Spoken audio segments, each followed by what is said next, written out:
In the Plex, How Google Thinks, Works, and Shapes Our Lives, by Steven Levy. Picture this. It's Halloween 1998, and you're a journalist heading to meet the founders of a mysterious new startup everyone's buzzing about. They've supposedly built a search engine that actually works. You pull up to this unremarkable building in Mountain View, California, and walk into complete, beautiful chaos. There's this massive room with half-empty cubicles and brightly colored exercise balls rolling everywhere. But here's the kicker. Everyone's dressed up for Halloween. A woman walks you over to meet the two young guys who started the whole thing. One's dressed as a Viking, complete with a furry vest and this ridiculous helmet with long antlers. The other? He's wearing a full-body cow costume, giant rubber udders and all. And there you are, sitting in a small conference room while the Viking and the cow explain, with completely straight faces, the mathematical principles behind technology that's about to transform everything. That bizarre, brilliant moment captures everything you need to know about the company we now call Google. The journalist who saw it all, Steven Levy, spent over a decade inside the company documenting its wild journey. His book, In the Plex, isn't just another business story. It's about how our modern world got built, and the unusual minds that built it. Steven Levy is one of the most respected tech writers around, and Google gave him access no other journalist ever got. He sat in on top-secret product meetings. He traveled the world with future company leaders. He witnessed the arguments, the eureka moments, and the full-blown crises. What he found was a company built on one powerful idea. With enough data and computing power, you can solve almost anything. But it was also built on a quirky philosophy, wrapped up in a simple, almost innocent phrase that became both its North Star and its heaviest burden. Don't be evil. Today we're stepping inside the Googleplex. By the end, you won't just understand how Google search works or how the company prints money. You'll get inside the minds of two Stanford grad students who built a machine that basically became the third part of our brain. And you'll discover how their way of thinking can help you tackle your own ambitious projects. Every great story starts with a problem, and in the mid-1990s, the Internet had a massive one. The World Wide Web was this incredible, sprawling universe of information, but navigating it was a complete nightmare. Search engines like AltaVista and Excite were clumsy and ridiculously easy to trick. They just counted how many times a word showed up on a page. So if you searched for university, you might land on some tiny college's website that just repeated university 100 times in the header. The web was like a library where someone had dumped all the books on the floor, and nobody knew how to organize them. Enter two Stanford PhD students, Larry Page and Sergey Brin. Larry was the quiet, intense, visionary type. He grew up surrounded by computers. His dad was a computer science professor. From early on, Larry didn't just want to invent stuff. He wanted to change the entire world. He was obsessed with thinking massive. If someone suggested a modest solution, Larry's brain would immediately leap to the grand, audacious, seemingly impossible version. His heroes weren't just inventors, but people like Nikola Tesla, a genius who Larry felt had failed because he couldn't commercialize his ideas. Larry learned from that. Inventing wasn't enough. You had to build at a scale that could actually impact humanity. Sergey was the charismatic, playful math whiz. Born in Soviet Russia, his family escaped the country's anti-Semitism when he was young. That experience gave him a deep appreciation for freedom and a healthy suspicion of authoritarian systems. At Stanford, people knew him as the guy zipping through hallways on rollerblades. But behind the goofiness was a formidable mathematical brain. These two guys were what their colleagues called Montessori kids. Maria Montessori's educational philosophy is all about letting children follow their curiosity, question authority, and figure things out themselves. That mindset was coded into their DNA. They constantly asked, why does it have to be this way? So when they looked at the mess of internet search, they asked that exact question. Why were search engines so terrible? They realized everyone else was looking in the wrong place. The answer wasn't hidden inside web pages. The answer was in the links between pages. In academia, you can figure out which research papers matter most without even reading them. You just count how many other important papers cite them. A paper cited by hundreds of scholars is probably more significant than one cited by two. Larry had this flash of insight. What if the entire World Wide Web worked the same way? Every time one website linked to another, it was like casting a vote. Like a citation, a link from a major site like the New York Times carried more weight than one from some random personal blog. This idea, which they called PageRank, was their breakthrough. They weren't just counting words. They were measuring the collective wisdom of the entire web. The web itself was revealing what mattered. They called their research project Backrub, and it ran on a chaotic collection of cheap, mismatched computers crammed into Larry's dorm room. They begged and borrowed equipment, embarking on what seemed like an insane mission, downloading the entire web and mapping its link structure. People told them it was impossible. But Larry and Sergey just did the math and realized it was possible. Just incredibly, incredibly hard. Their little search engine was shockingly good. It felt like actual magic. While other search engines dumped random junk on you, Backrub delivered the right answer immediately. They tried selling the technology, but nobody wanted it. In one legendary meeting, the CEO of Excite, a top search company at the time, told them their product was too good. He explained his business model relied on people staying on his site. Stickiness, they called it. If a search engine gave people the perfect answer instantly, they'd leave. He wanted his search to be about 80% as good as competitors, not light years ahead. That moment crystallized things for Larry and Sergey. They had to build their own company. They couldn't trust anyone else with their creation. They renamed the project Google, a playful misspelling of Google, the mathematical term for a 1 followed by 100 zeros. The name reflected how big they wanted to think. In 1998, an investor named Andy Bechtolsheim wrote them a $100,000 check made out to Google Inc. Before the company even officially existed, they couldn't cash it for weeks. Google was born. For the first few years, Google was a tiny, scrappy startup running on pure adrenaline and idealism. They moved from a garage to an office above a bike shop. The desks were literally wooden doors laid across sawhorses. The culture formed in those early days. It was a place for engineers, built by engineers. Rule number 1, focus on the user, and everything else follows. And there was another rule that would soon become their official motto. The story goes that in a meeting about defining company values, a brilliant but humble engineer named Paul Buchheit got tired of corporate jargon.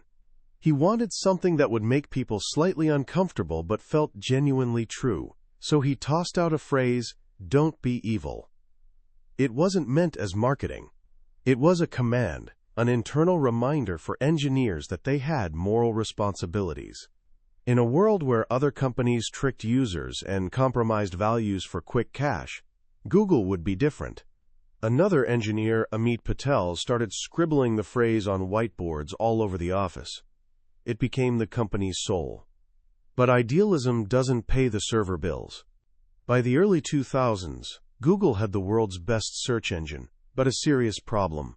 They weren't making real money. Investors were getting antsy. At the time, online advertising meant annoying, flashing banner ads. Google's founders hated them. They believed ads, done right, could be as useful as search results themselves. The breakthrough didn't come from them, but from a competitor called GoTo, which had two brilliant ideas. First, instead of charging advertisers for how many people saw an ad, they charged only when someone actually clicked. Pay-per-click. Second, they sold keywords in an auction. If you wanted your ad showing up for flowers, you had to outbid other florists. Google saw the power but decided to make it better, to make it googly. They brought in a quiet, brilliant mathematician named Eric Veach to design their new system, AdWords. Veach, along with a young product manager named Salar Kamangar, created pure genius. It was an auction, yes, but the highest bidder didn't automatically win. The winner was determined by combining their bid with something they called a, quote, a quality score. Here's how it works. Imagine 3 companies bidding for hand lotion. Alice sells artisanal high-quality lotion and bids 10 cents. Juan runs a big drugstore and bids 15 cents. Ted has a travel site and bids 50 cents, just hoping to get eyeballs. In a normal auction, Ted wins. But in Google's auction, Ted probably loses. Google's system predicts people searching for hand lotion are unlikely to click a travel ad. So Ted gets a terrible quality score. Alice, meanwhile, sells exactly what users want. Her ad is highly relevant. She gets a great quality score. Even though she bid less, her high quality multiplies her bid, and she could easily grab the top spot while paying less than everyone else. This was AdWords magic. It created a virtuous cycle. Advertisers got rewarded for creating relevant, useful ads. Users were happy because ads actually helped them, and Google made a fortune. Money started flooding in so fast that Google's new CEO, Eric Schmidt, brought in to provide adult supervision, instituted what he called the hiding strategy. He was terrified that if Microsoft discovered how much money they were printing, the Seattle giant would wake up and crush them. For years, Google's incredible profitability was its biggest secret. That river of cash changed everything. It let Google fund its grand ambition, organizing all the world's information, not just what was on the web. Larry's old dream of scanning every book ever written was back on the table. In a top-secret project codenamed Ocean, Google started building revolutionary scanners and cutting deals with the world's biggest libraries: Michigan, Stanford, Harvard, Oxford. The plan was audacious. Create a digital card catalog for all human knowledge contained in books. The publishing industry was horrified. They saw massive copyright infringement and sued. The battle over Google Books dragged on for years, becoming a symbol of the clash between the old world of physical information and the new digital frontier. While the book project stirred controversy, Paul Buchheit, the same engineer who coined "Don't Be Evil," used his 20% time Google's famous policy letting engineers spend 1 day a week on personal projects to build a web-based email service. He had one core idea that seemed crazy: give users 1 gigabyte of storage. When other services offered just a few megabytes, forcing constant deletions, this was revolutionary. His project, which became Gmail, was built on the philosophy, never delete another email. But Gmail introduced another radical idea. To pay for all that storage, it would place ads next to emails, targeted to message content. If you emailed a friend about hiking, you might see an ad for hiking boots. The public outcry was immediate. People felt it was creepy, a shocking privacy invasion.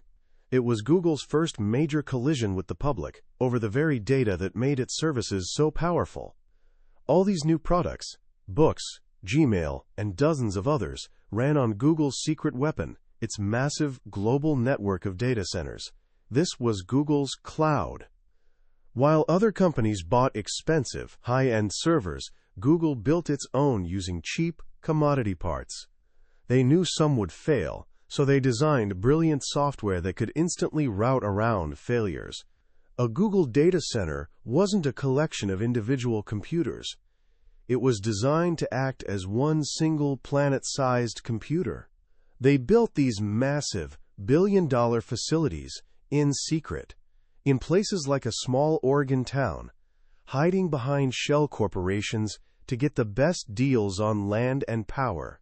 This infrastructure was Google's true, uncopyable advantage. It let them do things at a scale and cost nobody else could match. With this power, Google's ambitions exploded. The company that started as a search engine was now moving into every corner of the digital world. They bought a tiny startup called Android, founded by robotics enthusiast Andy Rubin. His vision: create a free, open-source operating system for mobile phones to compete with Microsoft. At Google, this became a Trojan horse for Google services. it directly challenged established mobile players. That move put Google on a collision course with one of its closest allies, Apple. Apple's CEO, Steve Jobs, had been something of a mentor to Larry and Sergey. Google's CEO, Eric Schmidt, even sat on Apple's board. The two companies worked together, putting Google Maps and YouTube on the first iPhone. But as Android's ambitions grew, Jobs felt betrayed. He saw Android not as friendly competition, but as theft, a direct rip-off of the iPhone's look and feel. The warm relationship turned bitter. At an internal Apple meeting, Jobs reportedly vented his frustration with Google's "Don't be evil" motto. "It's bullshit," he said. Google was no longer the lovable underdog. It was a global superpower, and with that came new challenges and enemies. Nowhere was this clearer than in China. Entering China presented Google with its greatest moral dilemma. To operate there, they'd have to censor search results, complying with the Chinese government's demands to block information on democracy, Tiananmen Square, and Falun Gong. The decision tore leadership apart. Eric Schmidt and Larry Page argued that being in China, even compromised, was better than not being there. They believed providing even limited information access would be a force for good. But Sergey Brin, whose family fled Soviet oppression, was deeply troubled. He saw it as a deal with the devil. Ultimately, they decided to enter, launching a censored search engine at google.cn. They tried being transparent, placing notices saying some results may have been removed. But they faced worldwide criticism for collaborating with a repressive regime. For several years, Google walked this tightrope.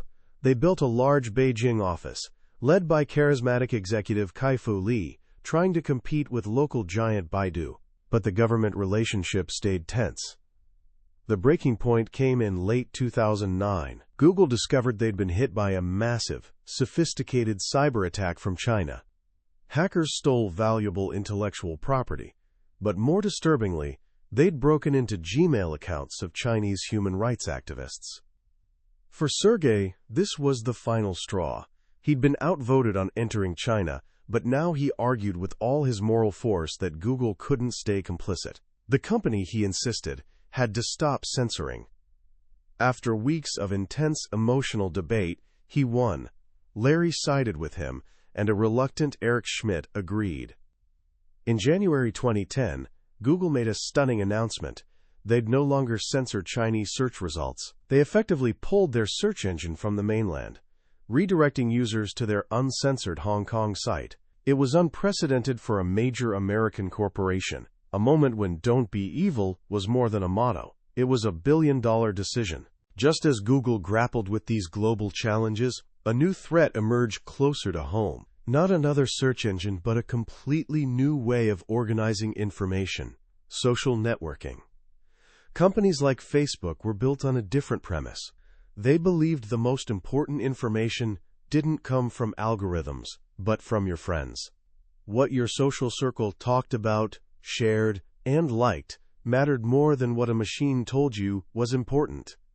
This was a philosophical threat to Google's existence. Worse, Facebook was a walled garden. Google's web crawlers couldn't get inside to index its vast growing universe of personal data. Google had fumbled its own early social attempts. A service called Orkut became huge in Brazil and India, but flopped everywhere else. Another, Dodgeball, a location-based social service, languished from neglect. Its founder, Dennis Crowley, left and started successful competitor Foursquare. Google was now uncomfortably chasing taillights. They launched Google Buzz, integrated into Gmail. It was supposed to be Google's answer to Twitter and Facebook, but it was a privacy disaster from the start. By default, it publicly revealed people you emailed most frequently, exposing private connections and causing massive backlash. Google scrambled to fix it, but the damage was done. The Google story, as Steven Levy tells it, is about a company growing up. It went from brilliant, idealistic, slightly naive teenager to powerful, complex, sometimes conflicted adult. It changed the world, just as its founders dreamed. but it learned that changing the world is messy business.